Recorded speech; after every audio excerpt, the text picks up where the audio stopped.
Thank you. My name is Bill Milnes, and I was graduating from Parkway Central in 1964.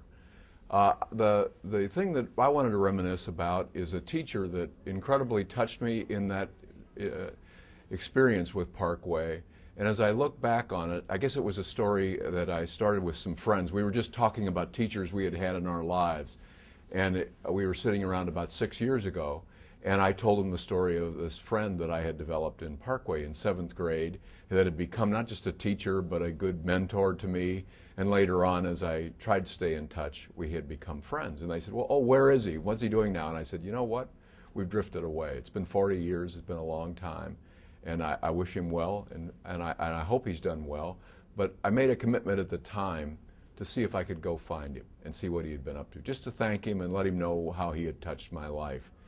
And later on, I did find him. A couple of years later, I succeeded in finding where he had gone, made a phone call, and sure, it was still the same warm voice that said, oh, love to see you. You know, when you're flying through sometime, let's get together. We'll have a cup of coffee and just catch up. So I made the time, and we connected about a year after that. And I sat down and talked to him. And I'm from the corporate world now, and he said, well, how's things going? I said, well, I'm now president and CEO of Blue Cross Blue Shield of Vermont.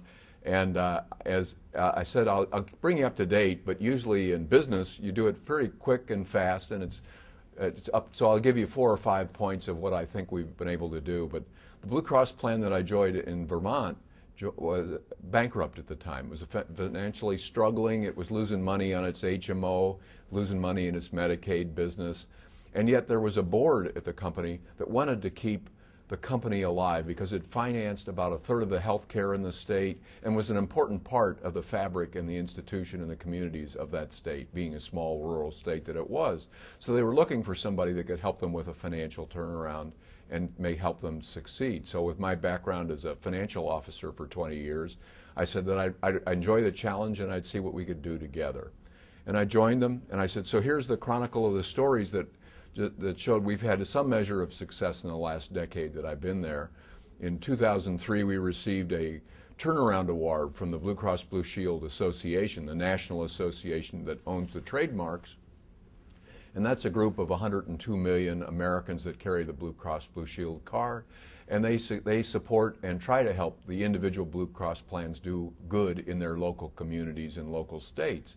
So the award itself says we did accomplish the financial turnaround in about 4 or 5 years. But there are so many other ways of measuring success for the company.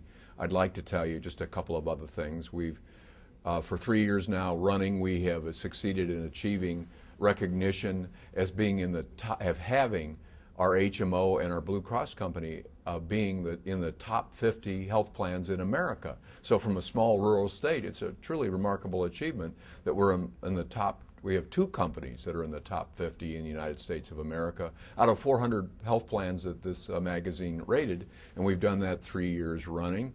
And a couple of other things, we received the Governor's Performance Excellence Award for Quality and Achievement given by the Vermont Quality Council. So we're thrilled about that. And for 3 years running, our employees have been acknowledged and voted us the company they most like to work for in Vermont out of the large companies that are there. So I think there are some measures of success both inside and outside of our industry and our company that recognize we've done pretty good work.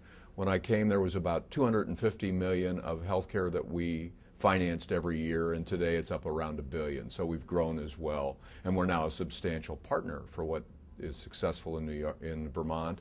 And our board has its independent, locally governed health plan that it sought to achieve a decade ago. So I was watching for some recognition from my former teacher to see, well, I hope this is, I've chronicled it right. And instead, he smiled and sat back and he said, well, that sounds like you've worked very hard, and those are excellent and good achievements. Congratulations. And then we continued our visit and went on about updating ourselves with how our families had been and what we had been doing in the interim years. And I recognized that he had quite a career as well, since I had known him as a 7th grade algebra teacher.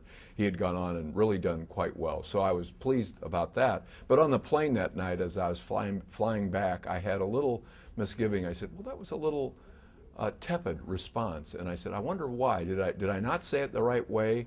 Did I not give enough credit to the people that made it the accomplishments that the company had achieved? I didn't mean to say it personally so much as recognize that the results we had achieved had been through the company and were the results of dozens and hundreds of people working over years to accomplish that. But I had that little bit of, in the back of my mind, a little voice saying, gee, it didn't resonate with the kind of resounding congratulations and excitement that I would have liked. And it was about a year later that I received a phone call from the teacher who said, well, Bill, I just wanted to let you know that since our visit, I've kept in touch with how your company's doing, and I visit your website about every other month just to keep up in touch. And he says, you know, all the events and awards that you achieved are in fact chronicled on your website. I said, well, thank you. We try to keep and reflect the good works that our company does, so if anybody in the community wants to check on that, they can go to the website and see that and any additional awards we received. And he says, well, some things you didn't tell me. I said, they just struck me as really good, and I just wanted to let you know that there are other good works that you've been doing that are on the website, but you may have forgotten to mention. And I said, well, give me a few. And he says, well, I see that annually for the last decade that you've been there, you buy all the influenza vaccine for Vermonters and distribute it for free throughout the state to both the poor, the elderly, and the disadvantaged, but to all Vermonters during health season. And you've done that without pay for the last 10 years. And I said, well, yeah, we just feel that's part of our nonprofit mission to help. We're a healthcare company. We want to help directly in the health of others where we can. And he said, yes, and I saw you've developed a half-dozen community advisory boards where you listen to the health needs of various communities throughout your state, and you've been quite successful in changing and tailoring your programs to fit their health needs. I see you've got recipes. You do training in school for the how to have good diets, how to have better exercise. You've developed health maps that include walking trails, biking trails, and hiking trails, safe routes throughout your state in Vermont. And I understand it's a beautiful state, and hiking in the mountains must be awfully nice. And you've published all those, and they're available for free in hundreds of doctors' offices throughout your state. And I said, yes, we've done that. And he says, and I see every year over $100,000 out of your corporation is granted to health agencies throughout Vermont that help scores, dozens of agencies that help scores of people throughout your state, and we regularly provide that. And I said, yes. And as I started to listen to what he was saying, I said, this teacher is teaching me once again that sometimes the success in life, or even the success of your company, is not in the awards or the accomplishments that the company performs, so much in the people that you touch. And throughout are the good works and the community projects that we had done. We had affected tens of thousands of people's lives for the better in Vermont, which was our intent as a healthcare company and a not-for-profit company, to be a good community citizen, and as well creating an organization that thrives in the state and provides jobs and nourishes the fabric of the citizens in Vermont in everything that they do, and make them care and support their state. So I was left with one of the other lessons that I said, here's a teacher that realizes the greatness in teaching is probably more in the people we've touched than it is in our own individual accomplishments or the accomplishments for our organizations that we've done. So while he was a great 7th grade algebra teacher, he also became a good and constant mentor to me as he later succeeded and got his PhD and became a supervisor and superintendent of the school system. We stayed in touch. I'd visit him in his office, even when he wasn't my teacher, and he'd say how things are going, and he'd stay connected with me and what was going right. And in ways he touched me was in shaping my thinking and my ability to see not just what was inside me, but in what I might become and nourish the person we might be.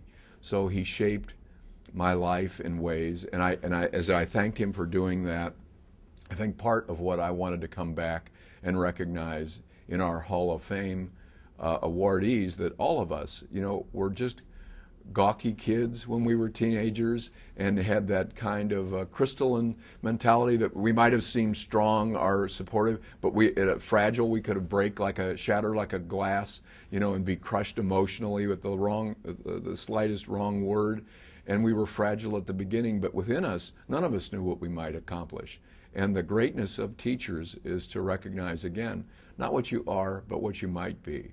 And that inspiration from that teacher has stayed with me the rest of my life. So I was so glad that my friends encouraged me to go back and seek him out, because that teacher, my 7th grade algebra teacher at the time, was named Al Burr. He later became my mentor when he was Dr. Burr and became superintendent of the school system. And to his regret, I'm sure, he lost contact with the kids, which was his biggest strength, just to sit down in his office and keep in contact. We'd have 5 or 6 of us in his office talking. We'd shoot baskets with him. We'd play tennis with him. He was a guy that participated in our lives and touched us. And I think the greatest honor that I could let him know, that after all those times, as I look back, he was not only a great teacher and a great mentor, but the greatest honor that I've had with him, he's now my friend Al. And the fact that we've stayed in touch over all these years, he continues to nourish and encourage me to do my best. And everything that I've become, I think, is a tribute and a result to a teacher who just took out time to reach out to a kid in his class. So I think that's one of the greatest traditions we can offer, is we all try to become teachers to our children or the people around us to succeed beyond ways that they might think that they have within them to accomplish.